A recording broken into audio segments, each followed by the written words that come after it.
I found out my husband has a group chat with his friends where he shares pictures of me, plus update. I feel absolutely violated and don't even know what to do with myself.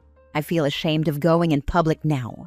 The worst part is that I told my husband I didn't like how some of his friends looked at me, and he told me I was dramatic and that they respected me a lot.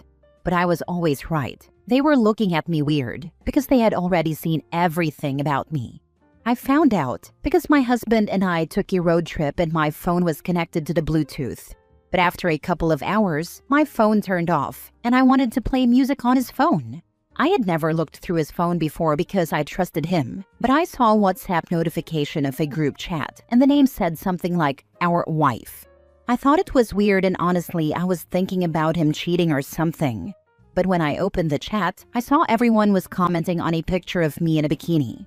I thought it was in poor taste, but then I scrolled more and more, and every picture was worse than the other. Me sleeping, showering, us being intimate.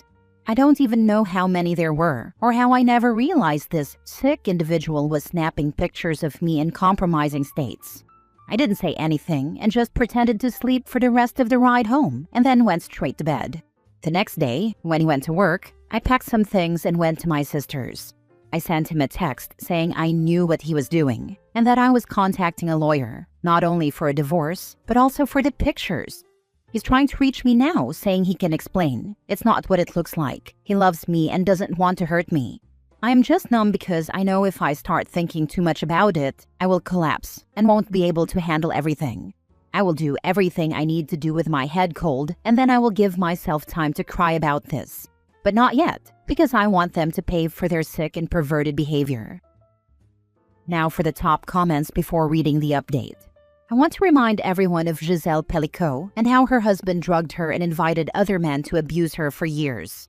This is a very serious crime that your husband has done, and God knows what else he does that you're not aware of. Don't be lenient. Don't downplay what he's doing. This is not just wrong but criminal, to say the least. Yeah, the fact that she saw that it said "our wife" is super concerning.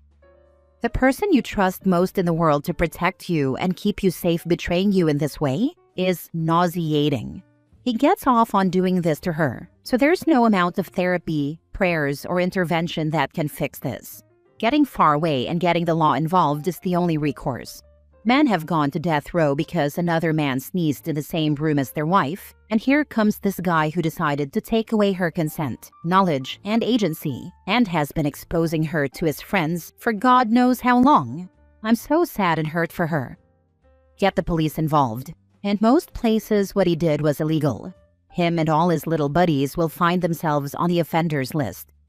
I just wanted to have a lawyer friend with me for support. Act now, because he could delete all those photos and the entire group chat. You won't have the evidence. Don't communicate with him to tip him off any further. The police or a forensic specialist needs to find those photos. They could be in the cloud or on his friend's devices. I'm so sorry the person you trusted most in the world violated you in such an intimate way. What he did, and what they all did, is illegal, and they all need to be brought to justice. It's just sickening. I'm so sorry you're experiencing such a profound betrayal. I can't imagine what you're going through. You'll be dealing with these feelings for a while, but right now you've got to get your lawyer friend and get to the police as soon as possible. Please be sure to report this so you can get yourself off the adult sites. Go full nuclear. This man is a predator and I'm so sorry you got caught in his trap. Keep yourself safe. Be vigilant and never go back to him, or even be alone with him. I'm not planning on ever speaking to him again. I will divorce him and take him to court for being a sicko. Edit/mini update. I went to the police to file a report, and I also filed for divorce. I'm still with my sister, but my lawyer told me not to talk much about it. She knows I made this post to not affect our chances in court. I just wanted to tell you all I'm fine, and that your support means everything to me. Please enjoy your holidays and goodbye. I don't think I'll update anymore, at least not anytime soon. Next story. My boyfriend called the cops because of the content of my book, but he wants me to think it was a mistake. How do we move past this? I, 24 female, have been working on my book trilogy for years, since I was 16. The book is how I met my boyfriend, John, 24 male. We met at some writing class 3 years ago and hit it off. John went to university for journalism and creative writing, but is not working in either field. I never intended to make money from my works, but I do. It's not my main profession though. Context out of the way, here's where things get weird. I asked John if he could read certain chapters and give notes on things to change or adapt. My usual beta reader was unavailable. Without giving too much away, the main character gets kidnapped and experimented on.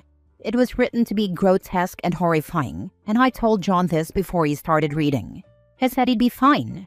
Well, I found out he made a call to the local police department because the description sounded too real and there was non-consensual stuff in the chapter. Not essay, the experimentation was not consented to by the MC.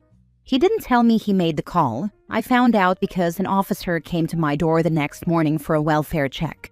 I was humiliated. I explained everything immediately, and they checked the house, saw nothing, and eventually apologized for the confusion. When I confronted John, he apologized and tried to say the story got in his head. He said it was a mistake, and that I should understand how someone could get worried given the content. He wants me to just drop it. I'm so freaking embarrassed and honestly really creeped out. My writing is dark, but I've been publishing for years, and he's read my material before. This was honestly not even the darkest, most effed up thing I've written. I don't know if this is something we can work through, or if this is a sign of a deeper issue. I genuinely can't imagine why he'd call the cops if he was so disturbed, but also stay at my place and be all lovey-cuddly. Could this be an honest-to-God mistake? And how do we move forward? Edit.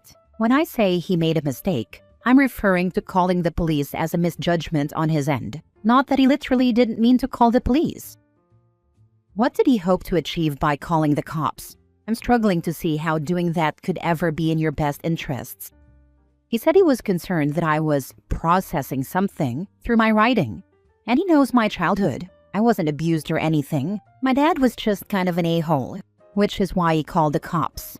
Basically, he was worried I had hidden some horrific abuse from him, and he wanted a paper trail. I don't even know if I believe him, but that's what he said. Not a mistake. He knew what he was doing. Plus, make sure you have multiple backups of your work saved to USB and that he can't get access to them. I'd also change your password and make sure he doesn't have any access to your computer. I don't trust that he won't destroy your work in the future. I have everything backed up to hell and back, no pun intended. It's not an honest-to-God mistake. He intentionally didn't tell you he had called the cops. It was a setup.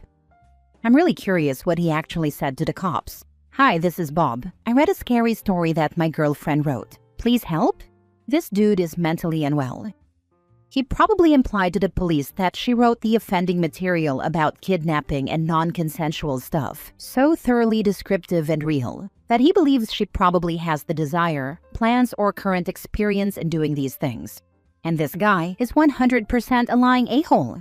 But there are also tons of people like this all over Reddit who think writers of books, movies, and TV shows write what they know, and that writing about things like SA, rape, violence, and murder for storylines is just the writer tacitly admitting they like those things, and it's what they really want to do to people. It's a freaking weird way to be and think. Last story. I regret leaving my husband. How do I move forward? 3 years ago, I, 43 female, left my husband, 45 male, of 13 years, together 18 years total. It was the hardest decision to make, but I ultimately felt like I had no choice. We had a wonderful relationship for many years. He was my best friend and was the only person who I could fully relax and be myself with. We traveled a lot, built a lovely home and life together with our dogs. We liked the same things, had the same sense of humor, and were very compatible in day-to-day life. He was chill and calm and really tried to make our life pleasant and happy. However, we were not compatible with the big things in life, mainly finances, house stuff, and communication. This became obvious after we bought our house. Previously, we lived in my condo and split all the bills 50-50, and our expenses were minimal. However, once we sold it, I had to pay off some debt from the sale, so he began paying the new mortgage and property taxes, and I paid all the bills, bought everything for our home including most of the groceries, paid for the initial renovations, and all of our dog's expenses. We both made good money, but he made almost twice as much as me. This became the default, and I know he resented me for it, but he would not bring it up with me and completely refused to discuss finances or make a budget. No matter what I said or did, he absolutely refused any communication with me about finances. This became a bigger issue when major home repairs were needed. Our furnace broke and we needed a new roof, among other things. And when I asked how we would pay for them, he would just say, "I don't know. I have no more money." I didn't have the means to do it myself, and I hated feeling in the dark and unable to fix the things that kept falling apart. Our yard needed a lot of upkeep, and whenever I would bring something up or try to make a plan, he would tell me that I had a bad attitude, or I'm never satisfied, or I hate our life. I know he tried his best, and to him it seemed like a personal attack, even though I was just trying to maintain our home. I am a person who likes to keep on top of things, and I hated the feeling of overwhelm and helplessness, and things getting out of control with no way to fix them. I felt like it was a sinking ship.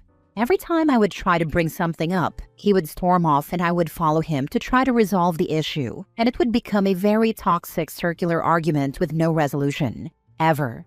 So this is why I left. I could see the writing on the wall and I couldn't see any way that it could work. To me, our life was completely unsustainable. It was an agonizing decision, and I tried so hard to get through to him and change things so I did not have to leave. I know I hurt him very badly. According to him, I decided I hated him and our life and just packed up and left one day. For the last few years of the marriage, I admit I was angry and resentful, and I treated him unkindly. I said awful things to him during our fights, because I just wanted to be heard. He would not listen and talked over me constantly.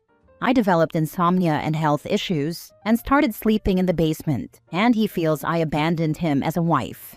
I was spending a lot of time and energy on my health, so I totally understand his perspective. But he was never open to changing our lifestyle or downsizing to make things easier on me or on us as a couple. For the first 2 years after leaving, my health issues were really bad, so that was my #1 priority. I was not doing well, so the divorce proceedings didn't happen until recently, when I retained a lawyer. He has done absolutely nothing concerning the divorce. He ignores letters from my lawyer. Because of how avoidant he is, I knew that it would all fall on me. I tried to do things amicably, but he refused to talk about it. He stayed in our home, and I initially lived with my parents. Now I am renting a small basement suite. I have not received 1 cent from him, so his lifestyle did not change, and I've basically started over with nothing. I continued to pay the bills there for a year after I left, to ensure he would be okay so he could make moves to buy me out of the house, which he never did. I think he feels entitled to it all because I'm the one who chose to leave. Regardless, recently having the time and space to reflect, I see his perspective. I see all of the ways that I failed him and our life, and the ways I could have tried harder and done more. I feel so much guilt for what happened with my health and how it got in the way. I see how I did not appreciate him and the little things as much as I should have. I miss my old life so badly that my heart hurts. I miss his company. I miss the comfort of my home and our routines and special holidays. I feel like I have no purpose now. I don't want to start over. I don't want to get a divorce. I just want us to be able to work it out. I feel like as unsustainable as that life was, it's better than what my life is now. I have asked him if he wants to be divorced and he just says, "I don't know." He bailed at the last minute when I tried to go to counseling. He will avoid my calls and texts when I try to talk about the divorce, so nothing ever happens. I'm stuck in this awful limbo of not being able to live the life I co-created, but not able to move forward. What can I do? I want to be able to get through to him and fix it all. But if I can't, how can I move forward with all of this loss? How can I trust I made the right decision, even though it's not what I wanted at all? I think you are romanticizing the past big time. Nowhere on what you wrote I could read something positive about this guy. Differences on finances break relationships. You did nothing wrong by having boundaries and standards. Your health got bad because you were being used. And in a relationship that was not satisfactory, the body speaks what the mind doesn't accept. If he didn't want to go to counseling, then go yourself. You need to process where this regret is coming from and why now. Maybe you feel he's your past chance to be happy, or that after him you'll never meet anyone better. I promise you, you will. But you need to accept this marriage is dead, and it's not your fault he lacks communication skills to be in an adult partnership. Honestly, you need therapy. Any unbiased person who reads this can tell this marriage was toxic as hell, and not how a healthy, functioning adult relationship should work. Your husband sounds like he has the emotional maturity of a 15-year-old. You need to get your head on straight, get the rose-tinted glasses off, and stop reminiscing about the good times. There are millions of men in the world, and you will meet someone who you are far more compatible with and can have a happy home and dogs/holidays with. If you sort things out with your husband, the issues will still be there and will probably be worse if anything. Force the divorce through. Get your money from the house even if it means forcing the sale. You are being totally mugged off here. You made your contribution to the marriage and joint expenses in agreement with your husband and are entitled to 50% of the assets. He's an adult. He will be fine. Don't delay any further. It's just dragging it out. My advice is, find something rewarding to do with your time. Anytime you start getting nostalgic, pick up a book or go volunteering or make some art. Meet people who don't talk over you or avoid common sense discussions. You have been blessed with the opportunity for a new life. Don't stay mired in misery. Also, starting over can feel like a plane trying over and over to take off on the runway. Be kind to yourself. Eventually, you'll find yourself safe in the air. This is really good advice, thank you. I appreciate knowing something practical I can do when I get in my own head and feelings.